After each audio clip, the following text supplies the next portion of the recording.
Welcome, students. In the topic of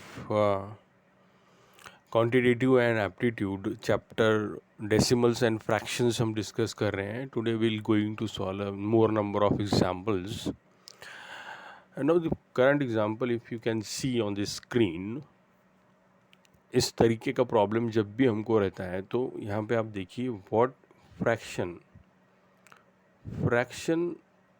को एक underline किया, मतलब फ्रैक्शन का प्रॉब्लम है. Is 6 apples in 5 dozen. तो इस तरीके का कोई भी प्रॉब्लम आए, हो सकता है बनाना के रिलेटेड आए, एप्पल्स के रिलेटेड आए. 6 apples इन अ 5 डजन, मतलब ये कभी भी आउट ऑफ का प्रॉब्लम माना जाएगा इसमें. तो इसके बाद में आपका क्या स्टेप रहेगा, तो न्यूमरिकल वैल्यूज़ है, वो न्यूमरिकल वैल्यूज़ को आइडेंटिफाई करना. ये एक न्यूमरिकल वैल्यू है और एक ये दूसरा न्यूमरिकल वैल्यू है, बराबर है. अब क्या करना है, 6 आउट ऑफ 5, कितना बोला है, डजन, बराबर इतना लिख दिया. 6 आउट ऑफ 5 डजन. डजन का मतलब क्या होता है, 12 होता है, राइट. मतलब एक डजन में 12 चीज़ें होती है, चाहे कोई भी रहे.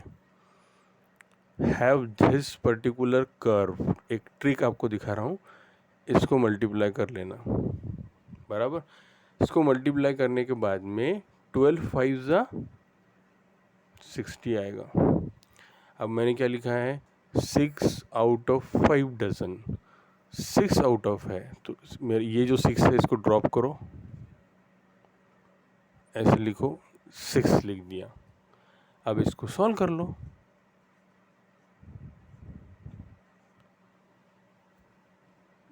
कितना आया सोल्यूशन इसका, 1 1 0. मुझे आंसर मिला 1/6 is my answer. Simple is that. इसके अलावा भी आपको बहुत सारे क्वेश्चंस इस पर्टिकुलर चैप्टर में मिलेंगे. बहुत बार competitive examinations, interview papers, company preparation, quantitative aptitude, इस तरीके के क्वेश्चन आते हैं. अपन मोर नंबर ऑफ एग्जाम्पल्स मैं आपको लूँगा. आप डेली अगर इसको सब्सक्राइब करते हो तो आपको पूरा प्रिपरेशन आप घर बैठे कर सकते हो. तो अभी अब नेक्स्ट प्रॉब्लम मैं आपको यहाँ पे डील करता हूँ, जो कि बहुत बार बैंक एग्ज़ामिनेशंस है.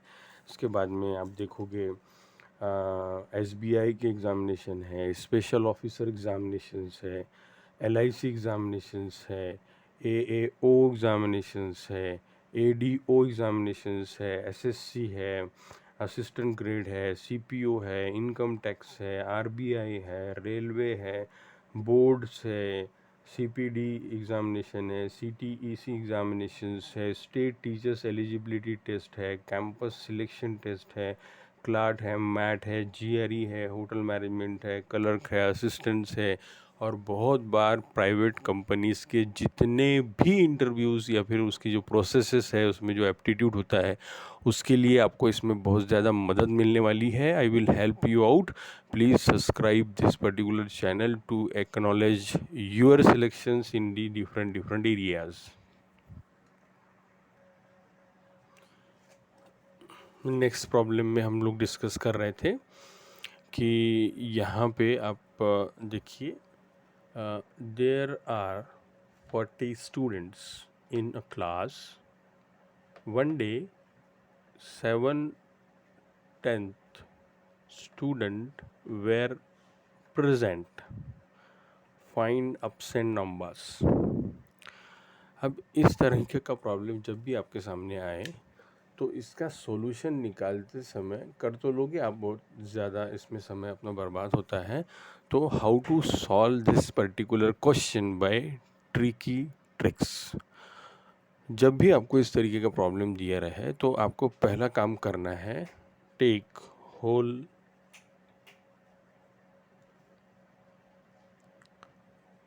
quantity, always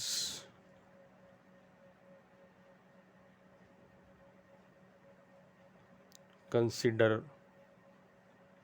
1। जो भी टोटल क्वांटिटी है आपको वो 1 कंसिडर करके चलना है, बराबर। फिर अब मैंने आपको बताया था कि न्यूमेरिकल वैल्यूज़ 47/10 हमको फाइंड आउट क्या करना है, एब्सेंट नंबर्स हमको फाइंड आउट करना है, राइट। अब ये जितना भी 40 है या 7/10 है, ये सारे नंबर्स, एक तो टोटल नंबर ऑफ स्टूडेंट आपको दिए हुए हैं 40, और प्रेजेंट उस दिन कितने थे वो दिए हुए हैं। ये सारे नंबर्स होल नंबर मतलब टोटल में से हमने माइनस करने हैं, ऐसा इसका लॉजिक डेवलप करना है। तो क्या करेंगे, 1 माइनस जो भी स्टूडेंट प्रेजेंट थे उस दिन वो होल नंबर में से ही माइनस होंगे, और टोटल नंबर ऑफ स्टूडेंट मेरे पास में कितने हैं, 40 है, ठीक है। अब ये मेरा लॉजिक डेवलप हो गया, और इसको बस just you need to simplify this particular equation. तो इसको थोड़ा सिंप्लीफाई करके देखेंगे, 1 माइनस 0.7 माइनस करके देखो तो आपको इसमें माइनस मिलेगा, 1 माइनस इंटू 0.7 इंटू 40, ये करोगे तो आपको 12 नंबर्स मिल जाएगा। This is nothing but your answer.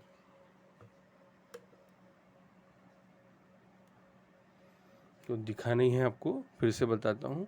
Whole numbers मेरे पास क्या रहेगा, 1 माइनस 7/10 इंटू 40, सिंप्लीफाई किया, मल्टीप्लाई किया, आंसर मेरा 12 आया। इस आंसर को शॉर्टकट मेथड से आप इस ढंग से सॉल्व कर सकते हो। चलो नेक्स्ट प्रॉब्लम, इस आसान से सॉल्यूशन के बाद में हम लोग फिर से एक प्रॉब्लम करेंगे। सब्सक्राइब और बेल आइकॉन दबाना मत भूलिए ताकि आपको नोटिफिकेशन सबसे पहले आए। नेक्स्ट प्रॉब्लम आपको पूछते हैं, कभी कभी ऐसा भी आता है आपके एग्ज़ाम में। After covering 5/8 of my journey, I find that I have traveled 60 kilometers. How much journey is left? अब कितनी जर्नी बची है। 5/8 डिस्टेंस कवर किया है, जर्नी का मतलब डिस्टेंस है यहाँ पे। 5/8 ये एक न्यूमेरिकल टर्म मेरे पास है। माई जर्नी मतलब आपको डिस्टेंस का प्रॉब्लम है। I find that I have travelled 60 kilometres, how much journey is left. अब इतना डिस्टेंस कवर करने के बाद में उसने बोला है कि मैं इतनी जर्नी 60 किलोमीटर होने के बाद अब मेरे पास में कितनी बची हुई है, ऐसा एक इसका सोल्यूशन हमको निकालना है। तो एक छोटा सा ट्रिक है, मैं फॉर्मूला आपको बताता हूँ। देखिए अभी इसमें क्या है, सीधा सीधा एक फार्मूला बनाया, journey covered divided by fraction journey covered is equal to journey left divided by related fractions. अब मेरे पास में जितनी भी वैल्यूज़ है उस वैल्यूज़ पे मैं काम करूँगा और इस प्रॉब्लम का इजी वे में सोल्यूशन निकाल लूँगा। जब आप इसकी प्रैक्टिस कर लोगे तो हार्डली आपको इस तरीके के प्रॉब्लम्स जो है वो 2 मिनट से ज़्यादा की बात नहीं करता हूँ मैं, 1 मिनट में आप लोग के प्रॉब्लम्स को सॉल्व कर पाओगे। Practice need, practice main makes perfect. Okay, अभी हम लोग इसका सोल्यूशन निकाल रहे हैं। तो ये पर्टिकुलर फार्मूला हमारे पास आने के बाद में चीज़ें बहुत आसान सी हो जाती है। Journey covered 60 divided by fraction journey covered, fraction में कौन सा है, 5/8 दिया हुआ है। तो मैं क्या करूँगा यहाँ पे 5/8 लिख दूँगा। अब आगे का मेरे पास में क्या दिया हुआ है, is equal to journey left, मुझे पता है कि नहीं, ये तो मुझे मालूम करना है, तो भी मैं वहाँ पे एक जर्नी लेफ्ट करके GJL मैं यहाँ पे लिख देता हूँ, is divided by related fraction. अब रिलेटेड फ्रैक्शन आपको पता है कितना है, 5/8 है, बराबर। लेकिन ये काय में से है, होल में से है, मैंने पहले आपको टेक्निक बताया है होल में से है, तो ये कितना होगा 1 - 5/8। आपको इसको ऐसे लिखना है, बराबर है। अब इसको सॉल्व कर लीजिए। सॉल्व करने के लिए क्या करोगे, simplify the all the equations given. इसको सॉल्व करते जाओगे, 5/8 को सॉल्व करोगे, सॉल्व करते जाओगे 5/8 को, तो यहाँ पे क्या आएगा 60 divided by 0.625 is equal to journey left divided by 1 - 8 of this 6, तो क्या होगा 1 - 0.625। फिर इसको और अगर आप डिवाइड करोगे, इसमें सिंप्लीफाई कर लोगे, इसको सिंप्लीफाई करोगे तो आपको क्या मिलेगा 0.3, है ना। 1 - 0.625 0.375, 1 में से माइनस किए तो इतना बचेगा। इसको अगर सिंप्लीफाई करोगे तो ये आ गया हमारे पास 96, इसको सिंप्लीफाई कर लो तो 96 आ गया। 96 मल्टीप्लाइड बाय 0.375, ये है हमारा total journey covered. It comes around 36 kilometre.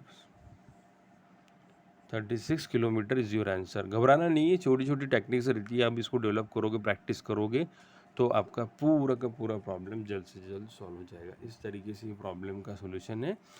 अभी मैं रिपीट करता हूँ कि इसको हमने सोल्यूशन कैसे निकालना। आप सोल्यूशन निकालने के टाइम पे देखो कि भाई टोटल प्रॉब्लम देखा, इसमें एक फार्मूला हमने बनाया, journey covered divided by fraction journey covered is equal to journey left divided by related fraction. जो डिस्टेंस दिया था वो डिस्टेंसेस यहाँ पे पुट कर दिए, होल नंबर में से ही मेरा वो पर्टिकुलर फ्रैक्शन माइनस होगा, और उसको मैंने थोड़ा सिंप्लीफिकेशन कर दिया। Simplification technique you need to develop if you want to crack the examinations. तो ये छोटी छोटी टेक्निक्स है। इससे रिलेटेड भी मैं how to multiply the fractions, decimal, divide कैसे करते हैं, उसके भी शॉर्ट ट्रिक मैंने मेरे चैनल पे बहुत सारे वीडियोस बनाए हुए हैं। आप वहाँ जाके ये टेक्निक को भी सीख सकते हैं, ठीक है। चलो अब नेक्स्ट प्रॉब्लम करेंगे, इसको इरेज करके मैं दूसरा प्रॉब्लम लेता हूँ। आपको बने रहिए, आखिरी तक वीडियो देखते रहिए, आखिरी में आपको टिप दूंगा। चलो नेक्स्ट प्रॉब्लम पढ़ लेते हैं। नेक्स्ट प्रॉब्लम देखिए, how much is to be added with 0.685 of 325 to get 300। पूरा का पूरा सॉल्यूशन जो है ना वो क्वेश्चंस में ही छुपा हुआ होता है। अब इन्होंने देखो हमको यहाँ पे क्या बोला कि how much is to be added with this number, कितने में से, इतने में से कितना मिलना चाहिए, इतना मिलना चाहिए। ये इक्वेशन आपको सीधा सीधा दिया हुआ है। तो आप क्या करेंगे, let x to be added, added कर दिया। अब सीधा सीधा इक्वेशन लिखना शुरू को, ऐड करना है मतलब, ऐड करना मतलब, ऐड करना मतलब होता है प्लस करना। तो x प्लस कितना नंबर है 0.685